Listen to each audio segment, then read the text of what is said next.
Thank you, Group Captain Mondas. I am extremely grateful to you, sir, as well as to the CII for having given me this opportunity to share my views on the opportunities for defense education in India.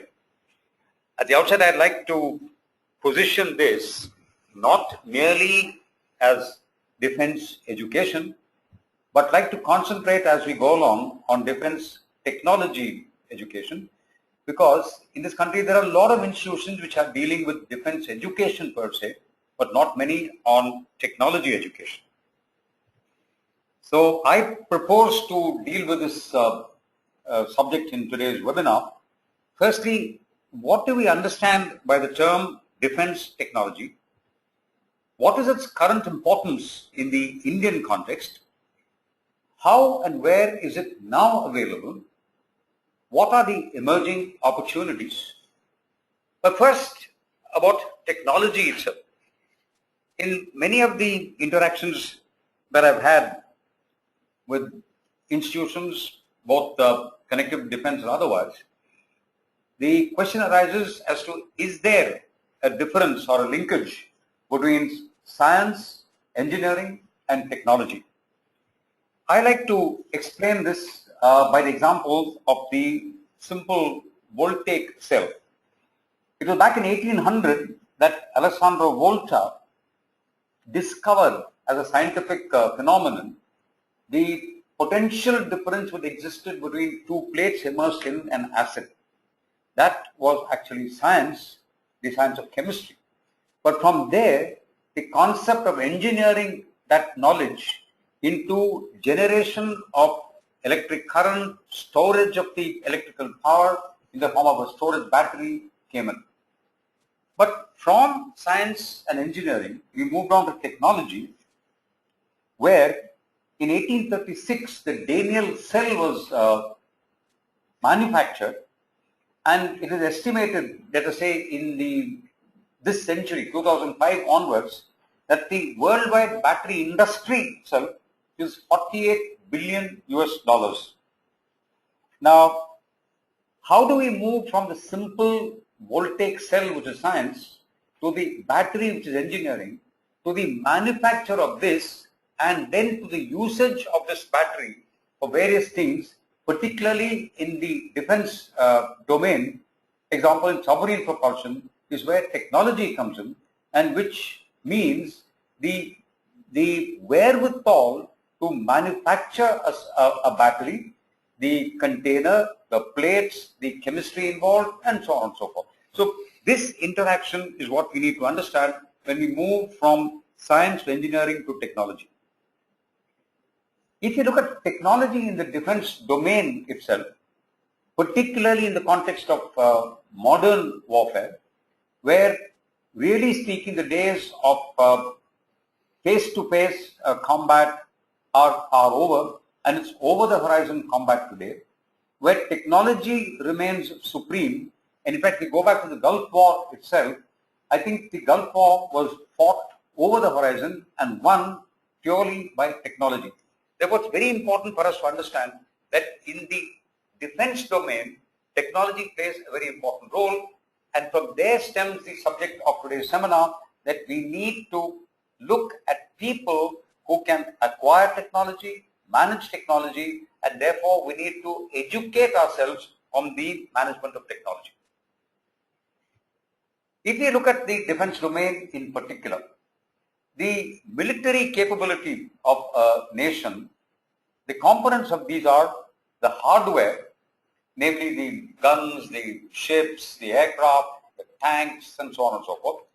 The software, which really is not the software in the context of the software industry in IT, but the management of warfare, the planning, the strategy, and so on and so forth, and the humanware, which combines both the hardware and the software to deliver the results. And it is here that the man-machine interface becomes important. In fact, it's a hackneyed cliche that it's not the gun, but the man behind the gun which is important. Really speaking, both are important. The man himself will be useless if he doesn't have the technological wherewithal to fight, and the technological wherewithal will not be useful if the man is not motivated, but more than anything else, if he is not educated to optimally use the weapon technology. And if we look at obsolescence of technology, in every domain, technology is becoming obsolete, and I think it's a truism to say that by the time any equipment, take a cell phone, a car, a refrigerator, a TV, anything, by the time it comes into the user's hand, already it is obsolete. This is much more so in the concept of the defense domain. And this is important considering that I will be coming to this later on in my talk, that the technology which the end user, namely the man on the field, on board a ship, in the air, the technology which he uses, and I'm not talking only of India, by the time the person at the user end gets to use the technology, the designers have already moved far ahead and much more advanced technologies are coming in, and therefore there is a capability gap between the ability of the user and the designer who is designing more advanced technology, so that optimum utilization of the technology can be done only if you're able to bridge this gap in knowledge. This is where the knowledge opportunities in the defense domain come in. And for this, there is a need for creation of a professional cadre in the defense technology domain. Now, what do I mean by a professional cadre? Today, the armed forces is a profession. People join the army, the navy, the air force. Engineering is a profession. Law is a profession. Medical is a profession.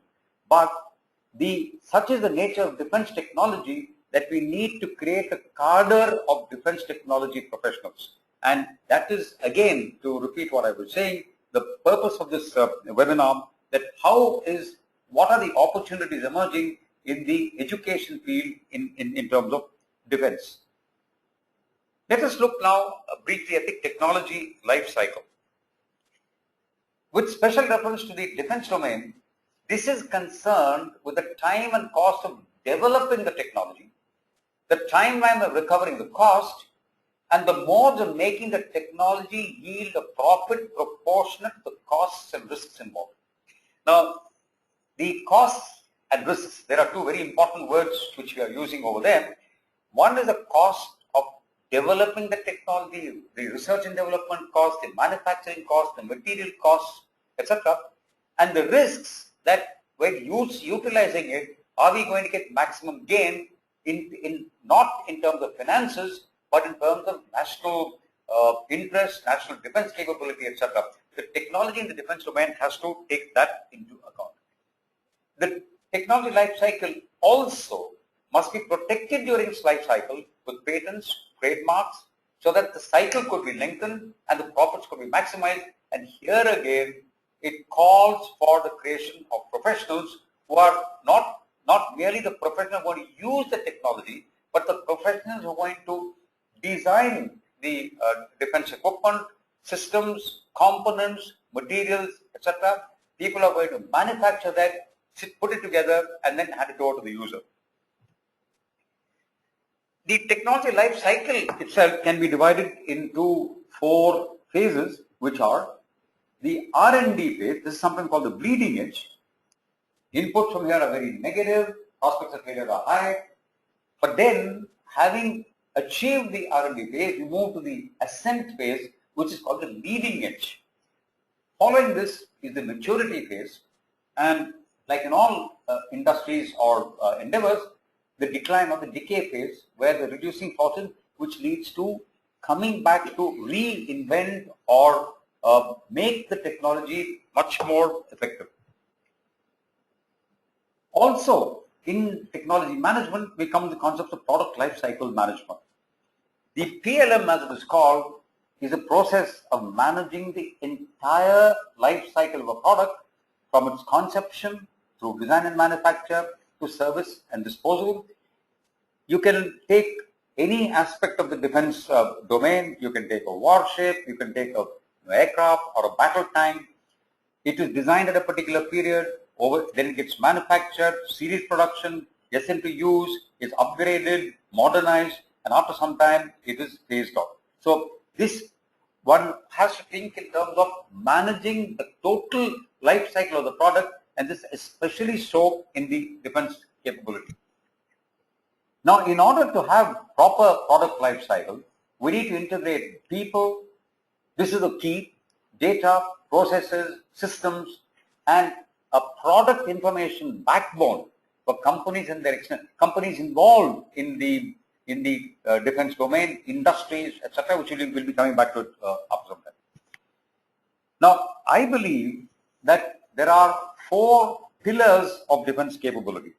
These are, if you talk of national defense capability, apart from the strategies, apart from national aims, political will, and so on and so forth, we need the armed forces to put into practice that national will and strategy.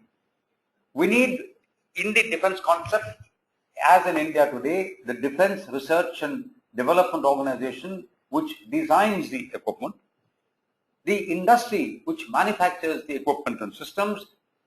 Currently, most of it is done in the public sector. We have what is called the defense PSUs, and finally the academia. Now, these are the 4 pillars which need to ensure national defense capability, and their jobs are really to use, to design, to make, and to teach. Now, in my opinion, the first and last pillars must be interchanged. That means we must start to teach first, then design, then make, and then use. And more importantly, there should be greater collaboration amongst all these 4 pillars, which by and large today does not exist. What is the current status in defense capability? The budget as presented to the Parliament this year for the fiscal year 2012-2013 is 1,93,000 crores. In fact, it's a staggering amount. But what is more worrying is that after 65 years of independence, India still imports 70% of its defense equipment. This has been stated inside Parliament, outside Parliament, by the Defense Minister, expressing his deep anguish and agony that we need to reduce this reliance on defense equipment. Now, in order to do this, the Government of India is encouraging the public-private partnership mode in the defense industry. What used to be the exclusive domain of the public sector has now been opened up, and there are a large number of private sector organizations which are already in defense industry and are coming into it in a greater degree. Moreover, the Ministry of Defense has introduced the offset clause for defense imports with emphasis on transfer of technology. Details are available and we could talk about it later. But in a nutshell, the current rules say that if a foreign equipment manufacturer is given an order of more than 300 crores, then 30% of that, that means roughly 90 crores, has to be invested back in India in creating capability for manufacture of that equipment. Now, if you take one example, which has been talked about in the public domain, of the MMRCA or the multi-role medium combat aircraft, which is going to cost about 10 billion US dollars, the offset clause for that is about 50%, or $5 billion have to be invested back into India. It is also in the public domain that a particular organization has already been identified on whom the order will be placed, and that organization has identified an Indian partner, but that Indian partner will have to imbibe $5 billion worth into manufacture, which means the human resources are required, materials are required, processes are required, management are required, and so on and so forth. Therefore, there is an urgent need to create a cadre of defense technology professionals at all levels, all functions, and across a wide range of industry. You could imagine a Rubik's Cube kind of a thing, where you're looking at industries across the board, you're looking at functions across the board, manufacturing, marketing, design, etc., and you're looking at levels right from at the management level to the supervisory level, down below to the technician level, to the skilled workman level. We need to create a cadre of defense technology professionals. The defense need is actually to be looked at as a continuum. It is not a linear process, but it's a continuum. If you have a look at it, the starting point is that the armed forces, they define the user's need. Let's talk of the Air Force. Let's talk of the Navy, for example. The Navy will say that I want a submarine or a ship which is capable of endurance of this kind, an attack capability of this, a displacement of this, so many people must be there, this equipment must be there, and so on and so forth. Now, once those user needs have been defined, it has to be designed, including the platform, the equipment in it, the overall systems. Currently, this design is being done by the DRDO. About 50 odd laboratories of the DRDO are there. And well, the DRDO has got a mixed bag. It's got successes. There are not so many successes, so on and so forth. But the DRDO is the principal designer for the armed forces. Once the design has been done, the manufacture. Now, the manufacture, again, it is to be clubbed as what is called a defense industry.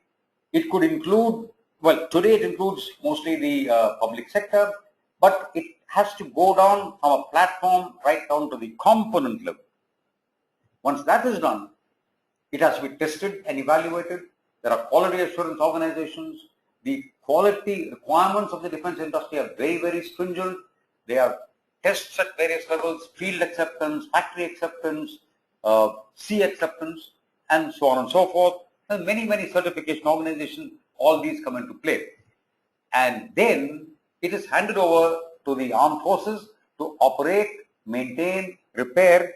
And as we mentioned about the life cycle management, there comes a time when they have to be, systems have to be upgraded, whole platforms have to be upgraded, maybe replaced, phased out, modernized, etc. And then the cycle continues. Now, that's the continuum. But if you notice that there is a particular missing link in all this, and that missing link is this. The human resource which is required everywhere in each of these areas, in the armed forces, in the design, manufacture, quality assurance, maintenance, once again armed forces, and the upgrade, everywhere the capable human resources have to be created, and this is where the educational institutions as such in our country, they play a role. How is the necessary human resources created today? Let's look at the users. Their operational human resource is created in their own institutions. There are well, the Naval Engineering College, or the College of Military Engineering, Military College of Telecommunication Engineering, the operational organization, the field units, the various types of user institutions are all there. The technical institutions, their training, what the armed forces need, are given by their own institutions. Other institutions in India, like let us say the IIT, the Indian Institute of Science, and also by institutions abroad. Now you look at the designers, the DRDO, whether they are operational or technical, they are given by their own university, which is the Defense Institute of Advanced Technology, again through institutions in India and institutions abroad. But if you now look at the crucial third, the manufacturers, namely the industry, where do they get their training from today? Do they, having decided to be in defense or enter into defense, how could they get their trained human resource? Which is the question mark which we need to address, and we need to address very, very seriously. Let's take a case study. If you look at the defense shipbuilding industry, after all, if you talk of education, we must look at the creation of a human resource, a professional capability, but they must have ability or the opportunities to get a job. So where does that exist in the defense shipbuilding industry? As a matter of interest, the National Maritime Agenda of the country was unveiled in January 2011, 13th of January 2011 to be precise, and within 2 weeks, on the 21st of January, the CII at Chennai convened India Maritime Technology Conference to look at the needs which the shipbuilding industry would require, and part of that is the defense shipbuilding industry, and the following factors emerge. The Indian Navy has embarked on a concentrated phase of expansion, modernization, ships are going to be designed, built, and acquired from abroad if the capacity is not enough. New ships and submarines are being acquired. While some are being built in Indian shipyards, others are being acquired from abroad. There are 5 defense sector shipyards in India. These are unable to cope with the orders because of the lack of capacity, and thus there are tremendous opportunities for existing and emerging private sector shipyards. But where are the private sector shipyards getting their manpower from? This is the point where the education institutions need to look at. Now let's look at naval shipbuilding at a glance. Where will the human resource be required? What kind of expertise will we want? Shipbuilding is basically, if you look at that orange oval over there, it consists of hull and outfitting, which a shipbuilder puts together the hull of the ship and outfits it with weapons and sensors, that is radar, sonar, guns, missiles, and so on and so forth, propulsion machinery, turbines, shafting, auxiliary machinery like air conditioning, pumps and all that, navigation equipment, communication equipment, etc.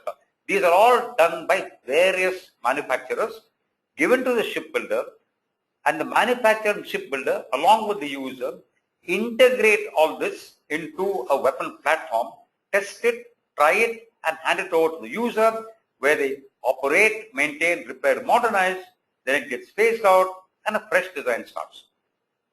Now, if you look at this, at every single stage of every one of these elements over there, very, very highly qualified human resource will be required, and at the moment, the opportunities which are opening up are so much that it's going to be very difficult even to fill them, and this is one of the reasons why India is forced to bring to, or rather import ships.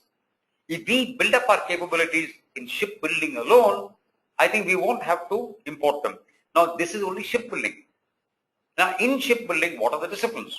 Naval architecture, marine engineering, electrical engineering, system engineering, plant engineering, production engineering. You can see that every form of engineering which our institutions today teach, they're all involved in shipbuilding. And if you look at the functions in a shipyard, it starts from general management, planning, production control, human resource management, financial management, logistics, supply chain management, quality assurance, documentation, etc. And if you go lower down into the skills, extremely technical skills, welding, machining, fabrication, HVAC, the whole gamut is all required. It is interesting that in a particular university in Chennai, there is a postgraduate program on public health management, a PG diploma in public health management. But regrettably, there is no PG diploma in shipbuilding management. It appears that anybody can build a ship. The problem is that actually the time has come now for us to look at these disciplines, introduce courses in specialized functions, and this is where the opportunities are there. We were speaking only about shipbuilding. Look at the other areas in defense. Aviation, ordnance factories. There are more than 100 ordnance factories in the country which are manufacturing everything from weapons to cartridges to rifles to tents to fuel cells, the whole lot. Sorry. Similarly, information technology. The management of all this, there's tremendous scope for information technology as well as logistics and supply chain management in the defense area. Regrettably, we are not having any focused attention from the information technology and supply chain management people which are oriented towards defense, but this is coming up and needs to be addressed. Similarly, the question of defense acquisition management. I mentioned earlier that we are looking at a defense budget of 1,93,000 crores, and most of it, of course, a part of it will be for equipment acquisition, and we need professionalization of the acquisition management. And look at the technologies involved: nanotechnology, stealth technology, unmanned vehicles, space systems. The list is absolutely unending where we need specialization. So what are the current lacunae? We have lack of specialist programs leading to academic knowledge acquisition, certification at all levels, which are specific to defense technology. We have a lack of communication between the four pillars of the defense establishment, which we mentioned earlier. The end user, namely the armed forces, the designer, namely DRDO, the industry, and the academia. And by industry, if you look at it, you're looking at the primary manufacturers, which is the shipbuilders, the aircraft manufacturers, tier 1, tier 2, tier 3 vendors, right down to the manufacturers of components, nuts, bolts, cables, washers, which are all specifically required for the defense industry. Similarly, if you look at academia, we need people who are going to be managers of defense technology. We need people who are going to be designers of defense technology and technicians. Take welding, for example. Now, welding, if you look at a submarine, the most critical area of a submarine is the welding of the plates, because they operate in depths where up to 10 atmospheres of pressure are utilized. Now, if the welding is not perfect there, then the whole submarine is under jeopardy. So, even a function like welding for defense needs specialized training and certification. Now, this brings us to a very, very vital issue, which is the lack of awareness amongst the industry, particularly the MSMEs, about the opportunities available in the defense domain. And similarly, there's a tremendous lack of coordination between Indian and foreign stakeholders in the defense domain. Example, we can take many of the foreign equipment manufacturers. They are under obligation to the Ministry of Defense to encourage the transfer of technology in Indian organizations. But who are they going to transfer technology to? Where is the human resource? Where is the specialist people who can imbibe this technology? So there are foreign organizations which are looking at Indian organizations which will have that human resource, and the human resource is looking, the industry is looking for creation of this human resource. Therefore, the need of the hour in defense education consists of the willingness of the Indian industry to participate in the defense sector, the preparedness of the Indian industry to assimilate technology from foreign original equipment manufacturers, the availability of defense technology oriented academic and training programs in Indian institutions for higher technology learning, the creation of competent and qualified faculty in Indian institutions in the defense technology domain, and finally, awareness of the students about these programs and the potential job opportunities in the defense domain. It is in this context that I would like to introduce the Center for Defense Technology Studies, the CDTS. This is the first ever private sector initiative in India to create a cadre of professionals in the defense technology domain. The CDTS is supported by Cranfield University of the UK and 4 leading French institutions in the defense domain. The CDTS has also obtained the endorsement of some leading defense systems manufacturers in India and abroad.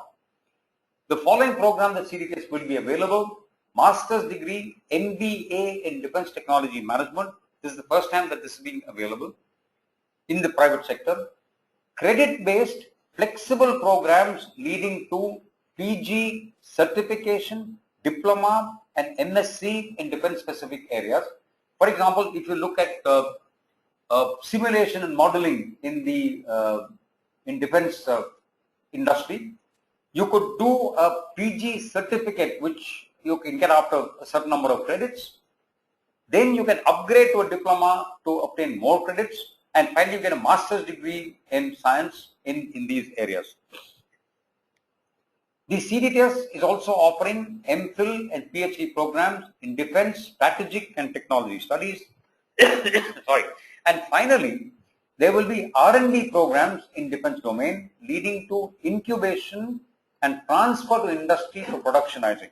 This will be supported by the original equipment manufacturers. Now, the CDTS is conducting the second Defense Education Conference, International Defense Education Conference 2012. It is being conducted at Chennai on 23rd and 24th November. It's being supported by Cranfield University, the DRDO, and the CII. There will be 2 pre-conference workshops on systems engineering in defense acquisition management and introduction to defense modeling and simulation by Cranfield faculty. Actually, if individually if one had to do this program, it will cost £1,200 if you were to do it at Cranfield, but this is being offered free to certain number of registered, limited number of registered delegates to DEFET 2012.